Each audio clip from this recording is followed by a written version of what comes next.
Hi students, I am recording this class of banking chapter which is relevant for plus 2, BCom and BBA. Let's start the chapter. There are two types of banks. One is commercial bank and one is central bank. Commercial banks are those banks which deal with the public like HDFC, SBI, PNB, and one is a central bank which do not deal with the public, rather deal with the government and commercial banks. This bank deals with the government and commercial banks. In India, central bank is known as Reserve Bank of India. इस chapter में commercial banks के regarding हम एक topic पढ़ेंगे जिसका नाम है money creation and central bank के रिगार्डिंग हम उसके फंक्शंस पढ़ेंगे एंड उसकी मॉनेटरी पॉलिसी पढ़ेंगे. अब याद रखना, there are two types of policies, one is monetary policy and one is fiscal policy. Monetary policy जो होती है वो बैंक्स की होती है एंड जो फिस्कल पॉलिसी होती है वो गवर्नमेंट की होती है, गवर्नमेंट के एक्सपेंडिचर एंड रेवेन्यू की. अब हम करने जा रहे हैं सेंट्रल बैंक के कुछ फीचर्स कि सेंट्रल बैंक होता क्या है, वो करता क्या क्या है. It is an apex bank. Apex bank means head bank. It controls the entire banking system. जितने भी बैंक्स हैं, कमर्शियल बैंक्स हैं, उनको सारों को सेंट्रल बैंक कंट्रोल करता है. It is the only agency for note issuing. जितने भी नोट्स मार्केट में इशू किए जाते हैं, जिनको हम लीगल करेंसी बोलते हैं, वो सेंट्रल बैंक इशू करता है. सप्लाई ऑफ मनी ज़्यादा होगी या कम होगी ये सेंट्रल बैंक डिसाइड करता है. It is a banker of government and banks. कौन से बैंक्स? Commercial banks. कौन से banks? Commercial banks. Next most important line, it operates to control economy.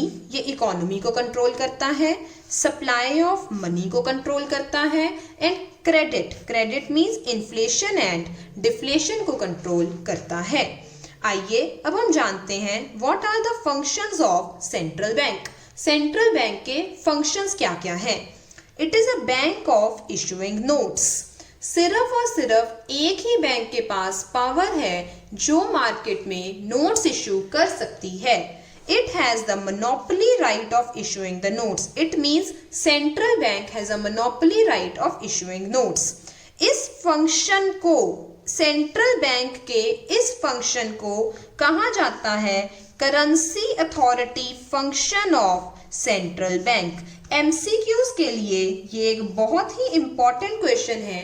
जैसे कि आपको मालूम है अब 20 मार्क्स के एमसीक्यूज पूछे जाते हैं सीबीएसई बोर्ड में, तो हमें ये क्वेश्चन एमसीक्यू के लिए बहुत इंपॉर्टेंट है.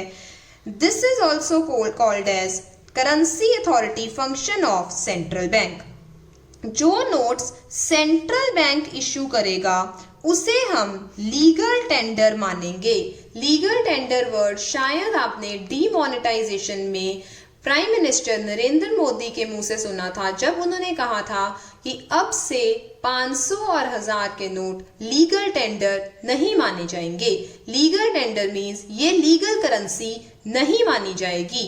अगर आप 500 या 1000 पुराने नोट से कोई सामान खरीदने या बेचने जाएंगे, उससे वो ट्रांजैक्शन नहीं हो पाएगी. याद रखना, सिर्फ और सिर्फ जो नोट्स सेंट्रल बैंक इशू करता है उसी को लीगल टेंडर माना जाता है और किसी भी ऑर्गेनाइजेशन द्वारा इशू किए गए नोट नकली नोट कहलाएंगे, वो लीगल टेंडर नहीं माने जाएंगे. Next is banker to the government. Government के लिए सेंट्रल बैंक 3 फंक्शंस परफॉर्म करता है. ये भी एक एमसीक्यू बन सकता है, as an agent, as a banker and as a financial adviser. Central bank is a agent, banker and financial adviser to the government. देखिए, एज अ बैंकर वो क्या काम करता है? वो accounts of the government manage करता है. वो गवर्नमेंट के अकाउंट्स मैनेज करता है. मैनेज करना मतलब अगर तो गवर्नमेंट को कोई पैसे की ज़रूरत है तो वो उसको लोन भी देता है. अगर गवर्नमेंट के पास एक्सेस मनी है तो उससे डिपॉजिट्स वगैरह भी ले लेता है. As an agent, it buys and sells securities on the behalf of government. Government के बिहाफ पे कोई भी सिक्योरिटी खरीदने या बेचने का काम सेंट्रल बैंक करता है. Next, as an adviser. As an adviser मतलब वो पॉलिसीज फ्रेम करता है to regulate the money market. Regulate the money market. अब मनी मार्केट क्या होती है? शॉर्ट टर्म बोरोइंग्स वाली मार्केट। ये उनके लिए पॉलिसीज फ्रेम करके देता है। सेंट्रल गवर्नमेंट को पॉलिसीज फ्रेम करके देता है मनी मार्केट के लिए। याद रखना, एज अ बैंकर वो उनके अकाउंट्स मैनेज करता है, एज एन एजेंट वो उनके लिए सिक्योरिटीज सेल एंड परचेज करता है, एज एन एडवाइजर वो उनके लिए पॉलिसीज फ्रेम करता है। देखिए, central bank also offers loan to the central या state government against the government securities. इस प्रोसेस को क्या बोलते हैं? Deficit financing through borrowing from RBI. Deficit financing through borrowing from RBI. Most important MCQ again. देखिए, government expenditure जब government revenue से ज्यादा हो जाएगा, जब भी गवर्नमेंट एक्सपेंडिचर गवर्नमेंट रेवेन्यू से ज्यादा हो जाएगा तो अपने एक्सपेंडिचर को मीट करने के लिए वो बोरो करेगी। और गवर्नमेंट किससे बोरो करेगी? आरबीआई से। इस प्रोसेस को बोलते हैं deficit financing through borrowing from RBI. Next, जैसे हमने पढ़ा कि सेंट्रल बैंक गवर्नमेंट के लिए बैंकर का काम करता है, इसी तरह ये बैंकर्स बैंक भी कहलाता है। बैंकर्स बैंक का मतलब है कि अगर किसी कमर्शियल बैंक को पैसे की जरूरत है तो वो किसके पास जाएगा? वो सेंट्रल बैंक के पास जाएगा। और वो सुपरवाइजरी रोल भी निभाता है। सुपरवाइजरी रोल का मतलब है सेंट्रल बैंक कमर्शियल बैंक को कुछ डायरेक्शंस देता है कि उन्हें कैसे कैसे काम करना चाहिए। वो सारी डायरेक्शंस कमर्शियल बैंक को फॉलो करनी पड़ती हैं। सेंट्रल बैंक चेक करेगा कि क्या कमर्शियल बैंक वो सारी डायरेक्शंस फॉलो कर रहा है या नहीं कर रहा है। देखिए, बैंकर्स बैंक की तरह कहता कि जो कमर्शियल बैंक पब्लिक के लिए करता है वो सेंट्रल बैंक कमर्शियल बैंक के लिए करता है। कमर्शियल बैंक पब्लिक से लोन लेता भी है और पब्लिक को लोन देता भी है। इसी तरह सेंट्रल बैंक कमर्शियल बैंक से डिपॉजिट्स लेता भी है और उन्हें लोन देता भी है। देखिए, सेंट्रल बैंक जब कमर्शियल बैंक को लोन देगा, जिस रेट पर सेंट्रल बैंक कमर्शियल बैंक को लोन देगा उस रेट को कहते हैं रेपो रेट या बैंक रेट। बहुत सारे टीचर्स बैंक रेट और रेपो रेट को सेम कह देते हैं, जबकि ये सेम नहीं होता है। इसमें एक बहुत छोटा सा डिफरेंस होता है, पर वो डिफरेंस हम आने वाले टॉपिक्स में सीखेंगे। कमर्शियल बैंक जब सेंट्रल बैंक को लोन देता है तो उस लोन को जो रेट पे देता है उसे बोला जाता है रिवर्स रेपो रेट। जिस रेट पे सेंट्रल बैंक कमर्शियल बैंक को लोन दे वो रेपो रेट या बैंक रेट, जिस रेट पे कमर्शियल बैंक सेंट्रल बैंक के पास अपने पैसे डिपॉजिट करवाए या लोन दे उसे बोला जाता है रिवर्स रेपो रेट। एरो को ध्यान से देखिए कि पैसा कहाँ से कहाँ इनफ्लो हो रहा है। सुपरवाइजरी रोल में क्या लिखा है कि सेंट्रल बैंक इंश्योर करेगा that commercial bank show compliance to its directives. जो डायरेक्टिव सेंट्रल बैंक ने कमर्शियल बैंक को दिए हैं वो सारे के सारे डायरेक्टिव्स कमर्शियल बैंक फॉलो कर रहा हो, सेंट्रल बैंक ये चेक करेगा। Next function is lender of last resort, that is डूबते को तिनके का सहारा। अगर किसी बैंक को लगे कि उसके पास सफिशिएंट फंड्स नहीं हैं पब्लिक को रीपे करने के लिए तो वो किससे मदद मांगेगा? वो सेंट्रल बैंक से मदद मांगेगा। देखिए, लोगों का बैंक में बहुत ज़्यादा कॉन्फिडेंस होता है। जब भी हम बैंक में पैसे जमा करवाने जाते हैं तो हमें ऐसा कभी कोई शक नहीं होता है कि हमें हमारे पैसे वापस नहीं मिलेंगे। People they generally have the confidence in banking system of the country। लेकिन कई बार ऐसी occasions भी आ जाती हैं जब लोगों का बैंक से कॉन्फिडेंस उठ जाता है। जैसे आजकल एग्जाम्पल चल रही है येस बैंक। क्यों? क्योंकि येस बैंक से लोगों का कॉन्फिडेंस उठ चुका है। They start withdrawing their deposits। लोग अपना पैसा ऐसे बैंक्स में से बाहर निकालना शुरू कर देते हैं। उस केस में सेंट्रल बैंक आएगा येस बैंक जैसे बैंक्स की मदद करने और उन्हें बचा लेगा। That is at that time central bank acts as a lender of last resort. Next, custodian of foreign exchange, जितने भी फॉरेन एक्सचेंज के रिजर्व्स होते हैं वो सारे के सारे सेंट्रल बैंक मैनेज करता है। जो डॉलर का रेट निकलता है वो सारा कुछ वैसे तो डिमांड और सप्लाई के ऊपर ही बेस्ड होता है, लेकिन अगर कभी सेंट्रल बैंक को लगे कि वो रेट ठीक तरीके से डिटरमिन नहीं हो पा रहा है तो सेंट्रल बैंक कभी कभी उस केस में खुद इंटरवीन करता है और रेट को मैनेज करता है। उस प्रोसेस को बोला जाता है मैनेज्ड फ्लोटिंग। उस प्रोसेस को क्या बोला जाता है? Managed floating. Next, most important point, control of credit. The most important function is to control the supply of credit, that is to cope up with the situation of inflation and deflation. अब देखिए, inflation का मतलब होता है महंगाई और deflation का मतलब होता है मंदी। अब ध्यान से देखो, मनी सप्लाई, इन्फ्लेशन का मतलब क्या है कि मनी सप्लाई मार्केट में ज्यादा है। ध्यान से फिर से देखेंगे, इन्फ्लेशन का मतलब मनी सप्लाई मार्केट में ज्यादा है क्योंकि डिमांड ज्यादा है। याद रखना कि इन्फ्लेशन कब आती है? जब डिमांड ज्यादा होती है और सप्लाई कम होती है। डिमांड ज्यादा का मतलब है कि लोगों के हाथ में पैसा ज्यादा है, मनी सप्लाई मार्केट में ज्यादा है। उसको कैसे कंट्रोल करेंगे? Bye reducing the money supply. कैसे कंट्रोल करेंगे? Bye reducing the money supply. इसी तरह डिफ्लेशन का मतलब इससे उल्टा हो जाएगा। डिफ्लेशन का मतलब क्या है? Demand is less than supply. Demand जो है वो सप्लाई से कम है। अगर डिमांड सप्लाई से कम है इसका मतलब लोगों के हाथ में पैसा नहीं है।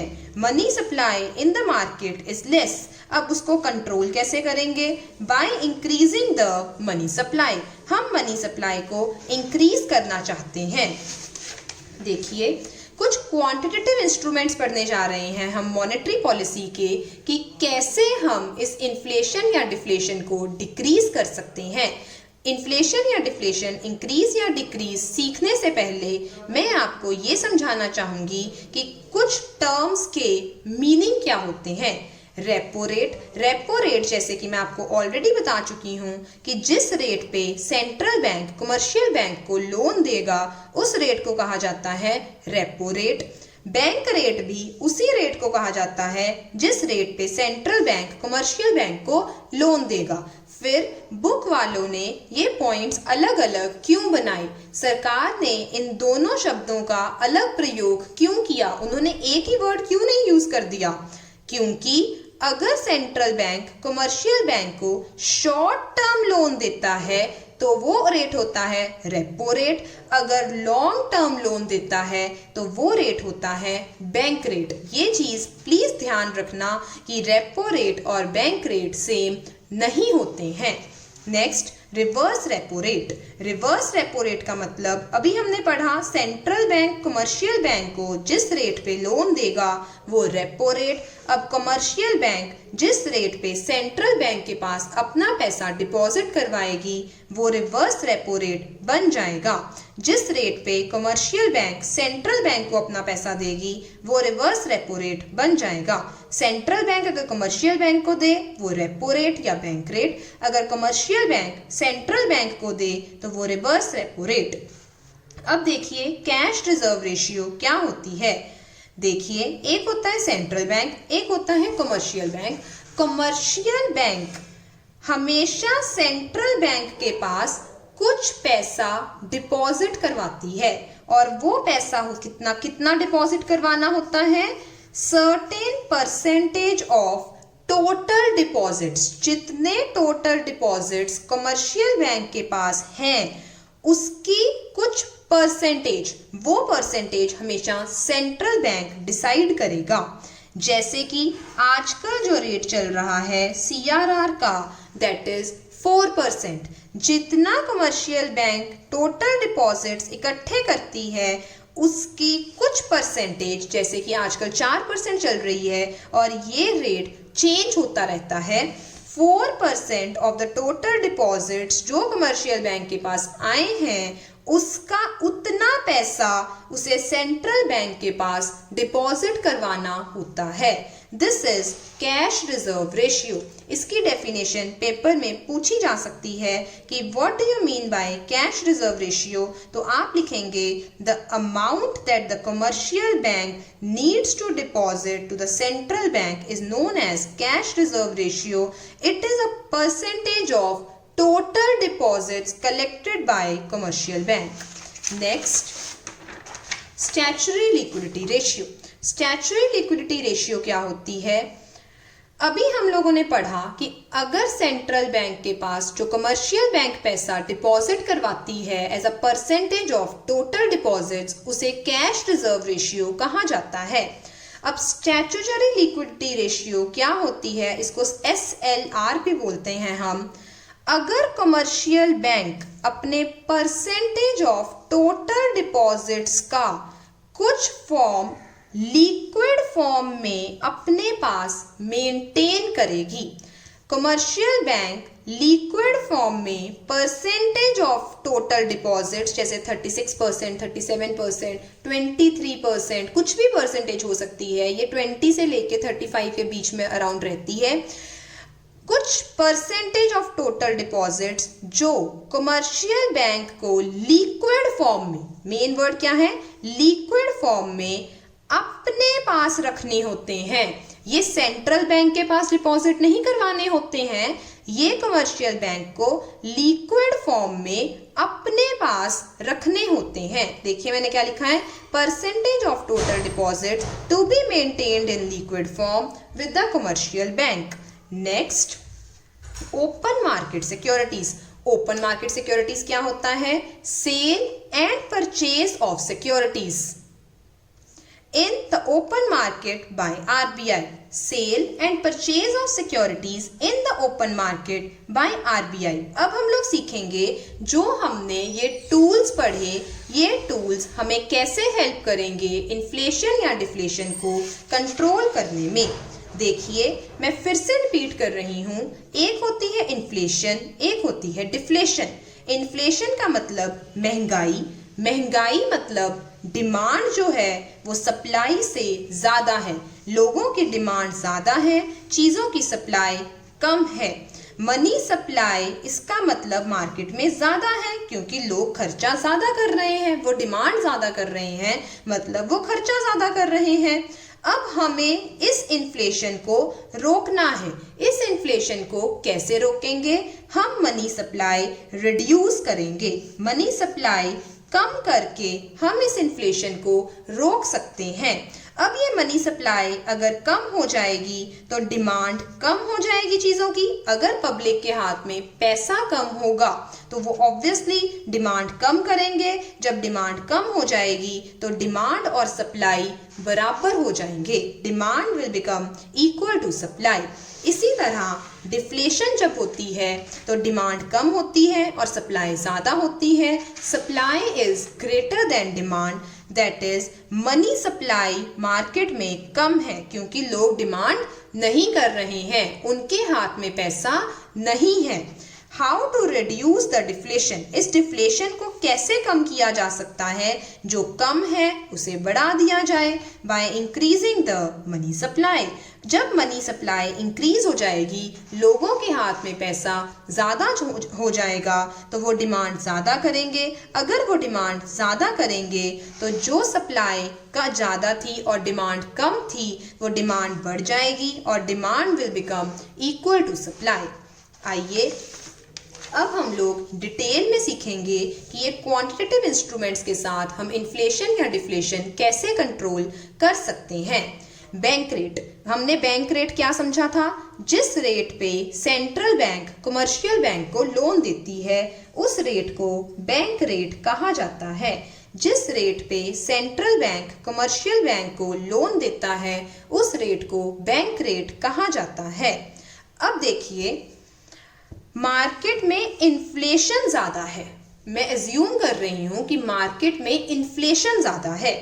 अब मैं मार्केट में इन्फ्लेशन को कंट्रोल करना चाहती हूँ। इन्फ्लेशन ज्यादा का मतलब क्या है कि मनी सप्लाई ज्यादा है, अभी हम पढ़ के आए हैं। इन्फ्लेशन मतलब डिमांड ज्यादा है, डिमांड ज्यादा है मतलब मनी सप्लाई ज्यादा है। मैं इस मनी सप्लाई को कम करना चाहती हूँ। By reducing the money supply I want to control this inflation. देखिए अब मैं मनी सप्लाई कम कैसे करूंगी। Look at the technique. Central bank commercial bank को जिस रेट पे लोन देता है उसे बैंक रेट कहते हैं। अगर ये रेट को बढ़ा दिया जाए, पहले ये रेट 9% था, अब ये रेट 12% कर दिया जाए, तो कमर्शियल बैंक सेंट्रल बैंक से लोन कम लेगा। बट ऑब्वियस ही बात है, अगर रेट ऑफ इंटरेस्ट ज्यादा होता है तो हम लोन कम लेते हैं कि यार ब्याज बहुत ज्यादा बढ़ जाएगा, मुझे लोन नहीं लेना है। अगर कमर्शियल बैंक सेंट्रल बैंक से लोन कम लेगा, अब जब ये बढ़ जाएगा, central bank will take less loan. अगर ये कम लोन लेगा तो ये पब्लिक को जो लोन्स देगा वो भी कम देगा। Less loan to public. अगर ये लेस लोन देगा पब्लिक को तो पब्लिक के हाथ में पैसा कम जाएगा। Less loan to the commercial banks, अगर बैंक रेट बढ़ गया। लेस लोन टू पब्लिक, अगर पब्लिक को लोन्स ही ना मिले तो उनके हाथ में पैसा नहीं होगा। अगर उनके हाथ में पैसा नहीं होगा तो वो डिमांड कम करेंगे तो ऑटोमेटिकली इन्फ्लेशन कंट्रोल हो जाएगी। बेसिकली आपको इसमें सिर्फ ये देखना है कि मार्केट में मनी सप्लाई ज्यादा है या कम है। अगर मनी सप्लाई ज्यादा है तो आप मनी सप्लाई को रिड्यूस करना चाहते हैं। रिड्यूस कैसे करेंगे? बैंक रेट बढ़ाकर। बैंक रेट बढ़ाओगे तो कमर्शियल बैंक लोन कम लेगा, कमर्शियल बैंक लोन कम लेगा तो पब्लिक को लोन कम देगा, जिससे मनी सप्लाई ऑटोमेटिकली मार्केट में कम हो जाएगी, डिमांड कम हो जाएगी और इन्फ्लेशन कंट्रोल हो जाएगी। डिफ्लेशन को कैसे कंट्रोल करेंगे? अब देखिए, डिफ्लेशन का मतलब क्या होता है? सप्लाई ज्यादा है, डिमांड कम है। अगर डिमांड कम है तो इसका मतलब मनी सप्लाई कम है। अगर मनी सप्लाई कम है तो मुझे इसे कंट्रोल कैसे करना है? मनी सप्लाई इंक्रीज करके। मनी सप्लाई इंक्रीज कैसे करूंगी? पब्लिक के हाथ में पैसा ज्यादा देकर। पब्लिक के हाथ में पैसा तभी ज्यादा आएगा अगर कमर्शियल बैंक पब्लिक को लोन ज्यादा देगा। कमर्शियल बैंक पब्लिक को तभी लोन दे पाएगा अगर कमर्शियल बैंक को सेंट्रल बैंक ज्यादा लोन देगा। सेंट्रल बैंक सेंट्रल बैंक से लोन कब ज्यादा लेगा? जब बैंक रेट कम होगा। अब देखिए, बैंक रेट कम करने से more loans to commercial bank means more loans to public. More loans to public means more money supply. More money supply means demand is increased. जब डिमांड इंक्रीज हो जाएगी तो डिफ्लेशन अपने आप कंट्रोल हो जाएगी। आगे देखिए, cash reserve ratio. Cash reserve ratio का भी सेम कॉन्सेप्ट चलेगा। Inflation, deflation. Inflation means money supply in the market is more. Money supply in the market is more. ये मनी सप्लाई को मुझे कंट्रोल करना है, मुझे कम करना है। देखिए, कमर्शियल बैंक सेंट्रल बैंक को पैसा डिपॉजिट करवाता है। CRR का मतलब यही होता है। कमर्शियल बैंक सेंट्रल बैंक के पास पैसा डिपॉजिट करवाएगा। अगर मैं मान के चलूं कि ये रेट बढ़ जाए, अगर CRR बढ़ जाए तो कमर्शियल बैंक को सेंट्रल बैंक को पैसा ज्यादा डिपॉजिट करवाना पड़ेगा। अगर सपोज कमर्शियल बैंक के पास 100 रुपीज है, पहले वो 10 रुपीज सेंट्रल बैंक को देती थी और 90 रुपीज पब्लिक को देती थी। अब यही रेट अगर 20 हो गया तो अब 20 सेंट्रल बैंक को देना पड़ेगा और 80 पब्लिक को देंगे। पब्लिक के पास मनी कम पहुंची, less money to the public. अगर मनी पब्लिक के पास कम पहुंची तो मनी सप्लाई ऑटोमेटिकली कम हो जाएगी। मनी सप्लाई कम होने से डिमांड कम हो जाएगी और इन्फ्लेशन कंट्रोल हो जाएगी। Similar is a point with deflation कि अगर डिफ्लेशन है तो मनी सप्लाई कम है, कम है, मैं मनी सप्लाई बढ़ाना चाहती हूँ। बढ़ाना चाहती हूँ मतलब पब्लिक को पैसा ज़्यादा जाना चाहिए। ज़्यादा कैसे जाएगा? अगर कमर्शियल बैंक सेंट्रल बैंक को पैसे कम देगा। कम कब देगा? अगर CRR कम हो जाएगा। CRR कम करने से पब्लिक के पास मनी ज़्यादा पहुंच जाएगी, मनी सप्लाई बढ़ जाएगी और डिफ्लेशन कंट्रोल हो जाएगी। क्यों? क्योंकि डिमांड बढ़ जाएगी। आइए नेक्स्ट टॉपिक सीखते हैं, स्टैट्यूटरी लिक्विडिटी। ये तो हो गया statutory liquidity ratio. Statutory liquidity ratio क्या होता है? जो पैसा कमर्शियल बैंक को अपने पास मेंटेन करना होता है, सेल्फ मेंटेनेंस, सेम CRR वाली बात आ जाएगी। अगर इन्फ्लेशन है, इसका मतलब डिमांड ज़्यादा है, सप्लाई कम है, मनी सप्लाई ज़्यादा है। मनी सप्लाई को हमें कंट्रोल करना है। कैसे कंट्रोल करेंगे? मनी सप्लाई कम करनी है। कैसे करेंगे? देखिए, अगर हम कहें कि कमर्शियल बैंक 100 रुपए होते थे, वो 100 रुपए पहले पब्लिक को दे देती थी। ठीक है, वो 100 रुपए पहले पब्लिक को दे देती थी। अगर अब SLR बढ़ गया और 10 रुपए कमर्शियल बैंक को खुद के पास रखने पड़ गए, तो अब पब्लिक को लोन कितना जाएगा? 90 का। मनी सप्लाई ऑटोमेटिकली कम हो जाएगी। अगर मनी सप्लाई कम हो जाएगी तो इन्फ्लेशन अपने आप कंट्रोल हो जाएगी। क्यों? क्योंकि डिमांड कम हो जाएगी। पढ़िए, हाउ टू कंट्रोल। SLR बढ़ा देंगे। SLR बढ़ाने से commercial bank will hold more money with itself, less money with public. Demand कम हो जाएगी क्योंकि मनी सप्लाई कम हो जाएगी और इन्फ्लेशन कंट्रोल हो जाएगी। इसी तरह डिफ्लेशन का कॉन्सेप्ट चलेगा। डिफ्लेशन मीन्स डिमांड कम है और सप्लाई ज़्यादा है। How to control deflation? हमेशा याद रखना, मनी सप्लाई ज़्यादा है कि कम है, ये सोचना है। डिफ्लेशन मतलब मनी सप्लाई मार्केट में कम है, हमें मनी सप्लाई बढ़ानी है, पब्लिक के पास ज़्यादा पैसा पहुंचना चाहिए। ज़्यादा पैसा कैसे पहुंचेगा? अगर कमर्शियल बैंक अपने पास कम पैसा रखेगा।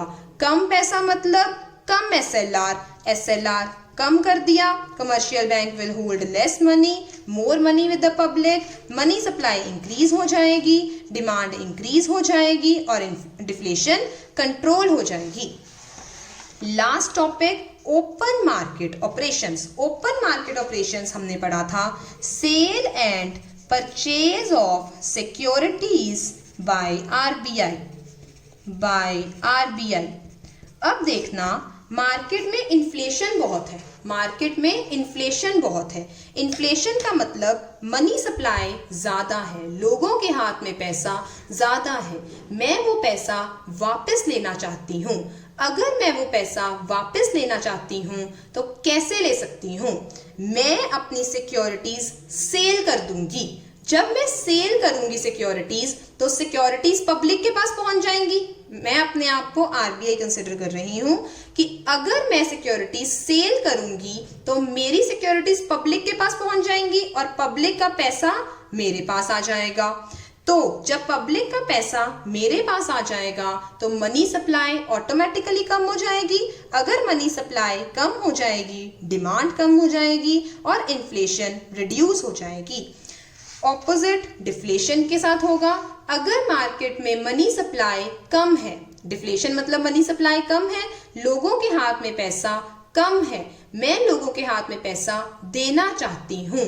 अब मैं कैसे दे सकती हूँ? मैं कोई चीज उनसे परचेज कर लूँ। अगर मैं उनसे कुछ परचेज कर लूंगी तो पैसा उन्हें दे दूंगी। अगर मैं कोई चीज परचेज करती हूँ तो पैसा देती हूँ। अब RBI सिक्योरिटीज परचेज कर लेगी और पैसा पब्लिक को दे देगी। अगर वो पैसा पब्लिक के पास पहुंच जाएगा तो उससे वो डिमांड करेंगे तो डिफ्लेशन अपने आप खत्म हो जाएगी। Hope you guys have understood this topic. Please listen to this video once for the better understanding. Do like, share and subscribe. Thank you.